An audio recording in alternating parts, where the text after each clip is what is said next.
And so I coined the word cycle pure Agarbathi, as simple and affordable as cycle. And this was in 1950.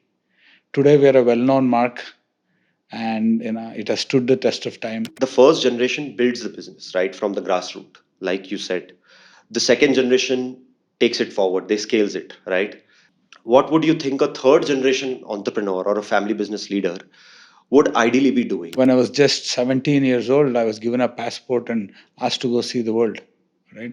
The family actually built a lot of purpose in each of us.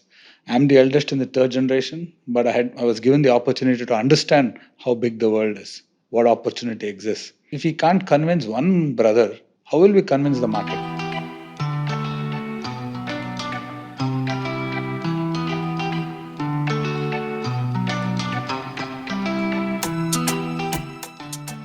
Welcome to another episode of the Keshav Connect.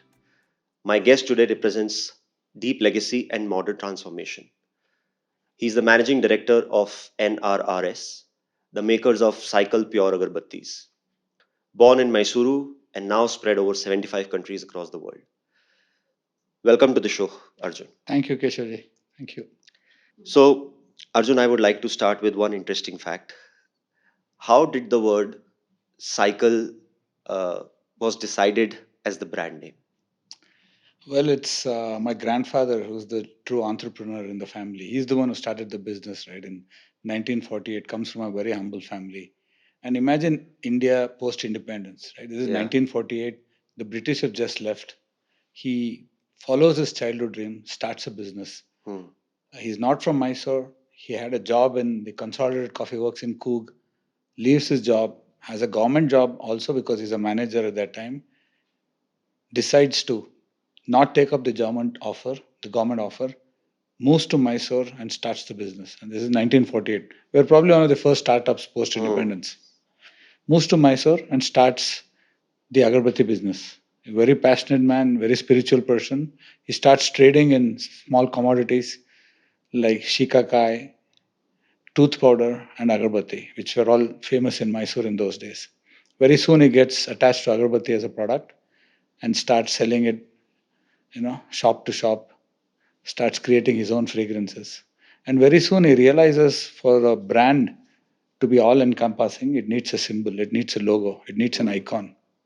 He thought very deeply and he wanted a logo and a symbol that connects the nation. It's Hmm. aspirational, it symbolized hope, Hmm. and it was, driven by a one's sheer will, just like how prayer is. And that's when he coined the word cycle, because cycle is called a cycle in every language in India. And Yeah. this is post independence India. There was still some British influence, but cycle as a word was called a cycle in every language. And the symbol could not be confused with anything else. Hmm. And a cycle was simple, as affordable, aspirational. And so I coined the word cycle pure Agarbatti, as simple and affordable as cycle. And this was in 1950. Today we are a well-known mark, and it has stood the test of time as a brand. Personifies hope, personifies freedom, is aspirational, and it is a brand for everybody in the nation. And we've been with India's prayers since 1948. Hmm. So I think it's a fantastic story that you've just told me.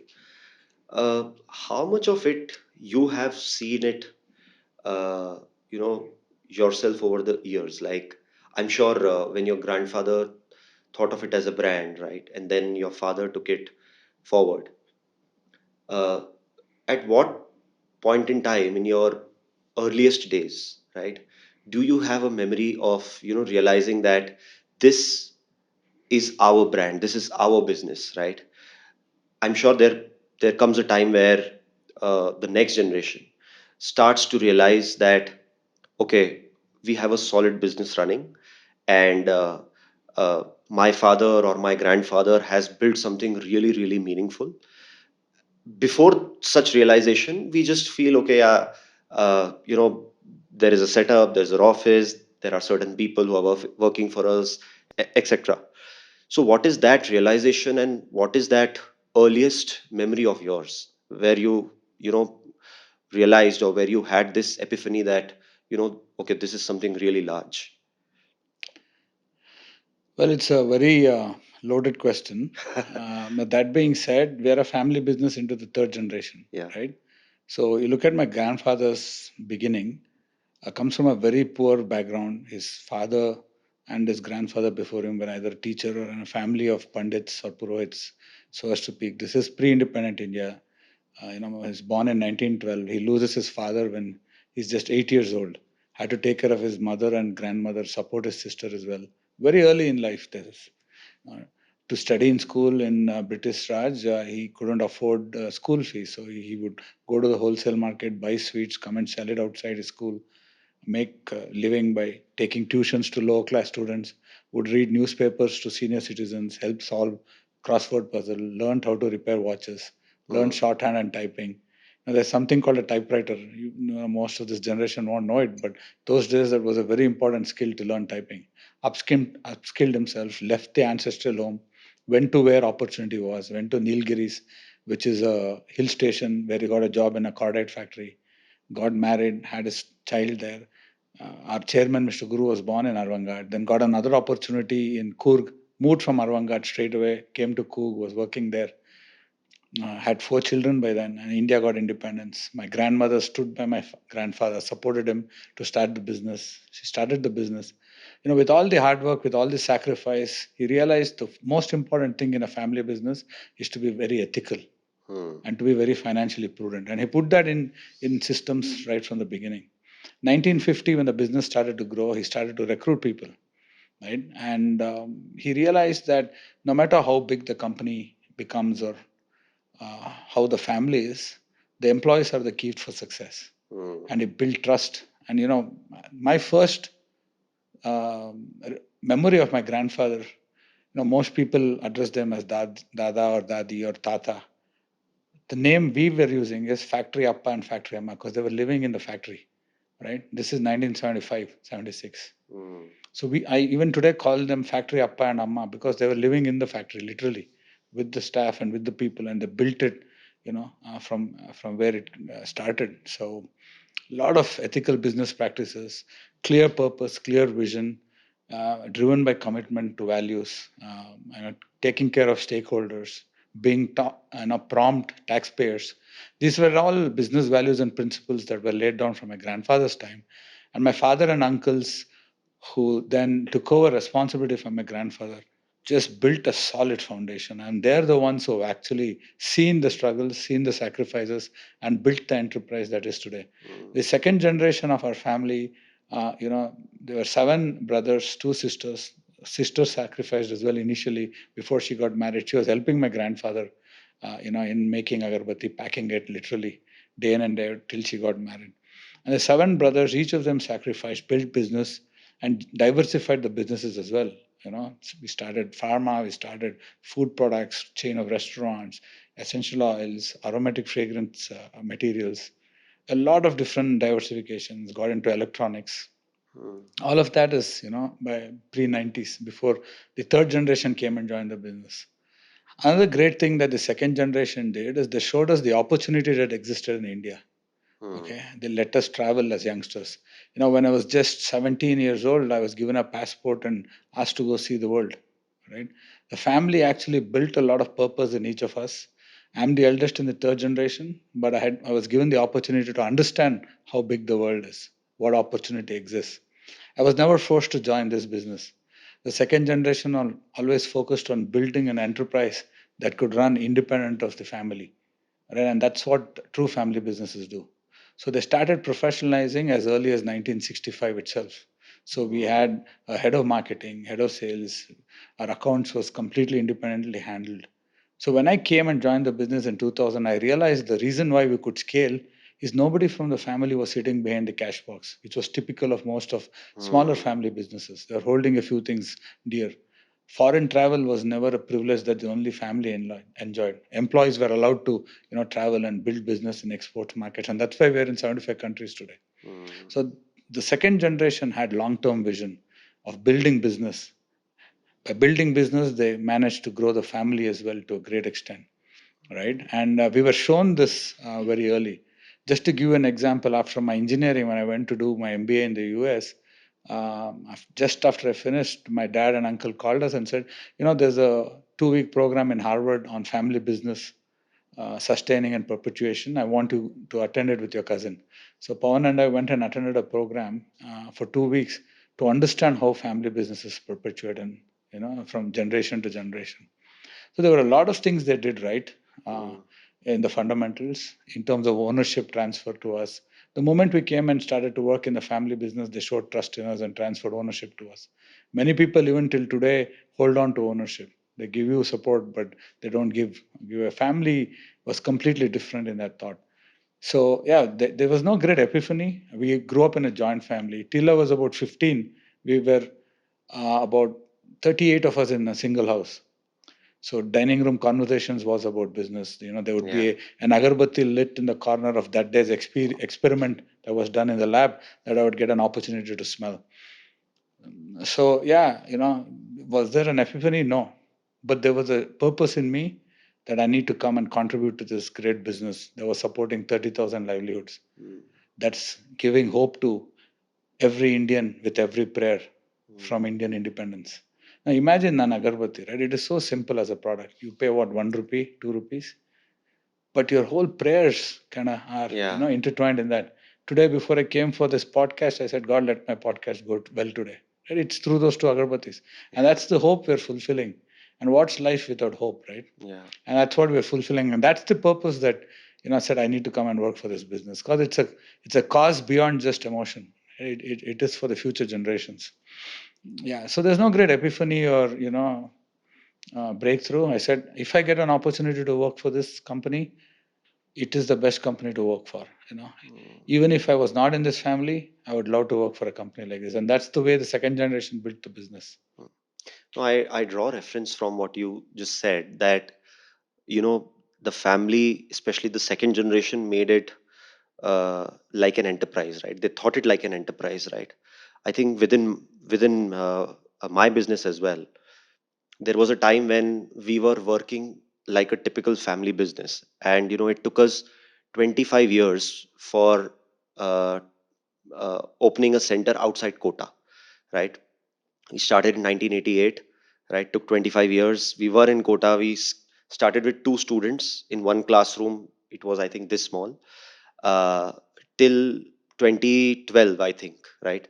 We were in Kota, scaled up to 66,000. And that's where we decided, okay, now it's time that we need to hire professionals, start stepping out, get people who own the business just like the way we do, right? But uh, it's very similar how the entire thought process of one generation can completely transform the typical traditional family business into an enterprise. For you, it was the second generation. For us, it was the first generation itself. Uh, but what I want to understand from this whole point is that while the first generation builds the business right from the grassroots, like you said, the second generation takes it forward. They scales it, right? They are the ones who sets the systems, who formalize it, make it like an enterprise.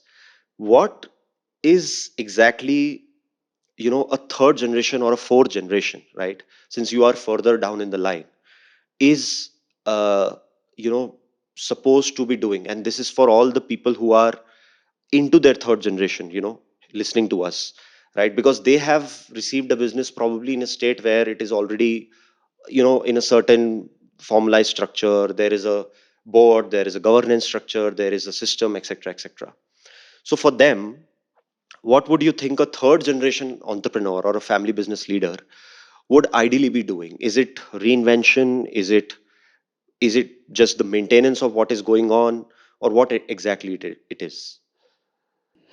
So, firstly, the whole approach is slightly different, right? All of us in family business typically wear three hats. Hmm. Uh, It's typical of what you study in any business school about family business. You first wear the hat as a family member. Correct. Second, you wear the hat as a business owner or a shareholder in the Yeah. company. Third, you wear the hat as a manager. Operator. Yeah, Correct. yeah. Typical manager. Yes. Right, as a family business, you come at a managerial level, more or less. At any level that you join, even if you're working your way up, eventually you'll get somewhere where you are at a managerial level, right? So wearing all three hats at any point of time.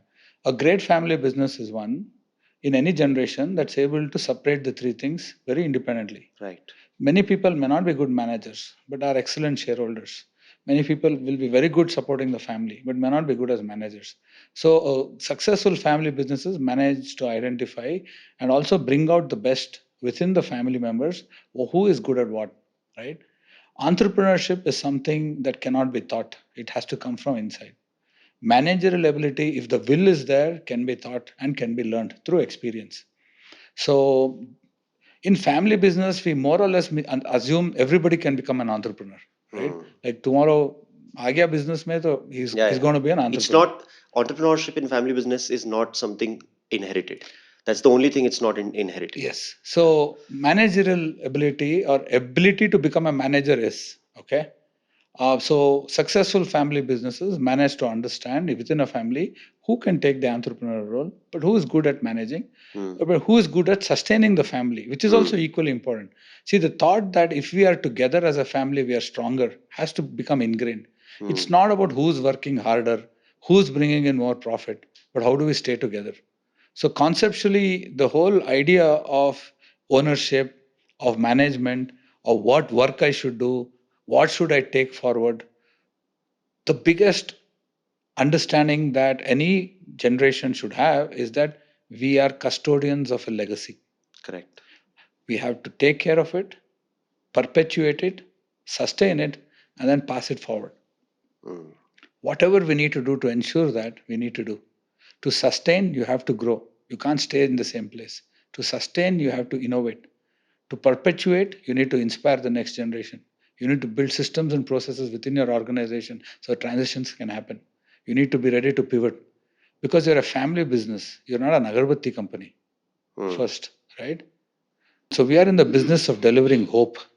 We are not in the business of selling Agarbattis, Yeah. all right? And hope to the nation. So the way you position, the way the family then supports you, all of that become fundamental. So to answer your question in simple terms, yes, in family business, if you're part of the family, you have a responsibility. Responsibility to the legacy, responsibility to every employee who has signed up to be part of your family business, responsibility to every brother, sister, cousin, father, mother, uncle, auntie, grandfather, grandmother, and your next generation. But more importantly, and most importantly, you have a responsibility to yourself Hmm. because this is a gift that you've inherited, Hmm. right? And so you need to take care of it the same way. You need to be fair, you need to be honest, and you never ever think that it is a privilege, rather think of it as a responsibility. Okay. Just sorry, just to quickly digress. I want to understand how your business is structured. Like, how many members are currently in the family, So we are six of us in the third generation, right? boys. Our sisters are married, but they have some part in the business, but they're not in management. Hmm. And each of us manage a different business. Understood. So we have six different businesses Yeah. that we take care of independently, and we all sit on the board. We all Right. get equal privileges across. We get equal salary. Some companies are higher in sales, some are lower, but we all of us are equal. So six different companies, right? Handling six different businesses, and then six of you sit on the board of all six companies. Yes. That's a great structure. And It's not great or it's not ideal. It's very debatable because many people say if all six of us focused on one business, we'd probably be 10 times bigger. So but there's no right or wrong, right? exactly, but the counter is also true, right? Because in Yes. my business, like there are four in the first generation and four in the second now. Currently, the four first generation sits on the board, but the second generation also handles their own piece of business, right? But when the second generation, the four of us comes on the board, we might be eight, and eight, focused on one single piece could potentially lead to disagreements, difference in opinions as well, right? So yes, it Which could is also result in yeah, scale, but which is productive yeah. for the business to scale and grow if the families members have mutual respect, admiration for each other, treat each other as the same, Right. not say that I'm the eldest, I came first, I worked harder, listen to me. So these mindset problems are always there in family business, all Right. right? If that is not there, and if you're agnostic of that, collective discourse, collective discussion for the greater good is always going to be better. right? mm, It took me some time to realize that as well, as the eldest, but it is healthy as long as you respect each other. If mm, respect is not there, no matter what you do, you're not going to go anywhere. Okay. mm. So personally, I think it's no right or wrong.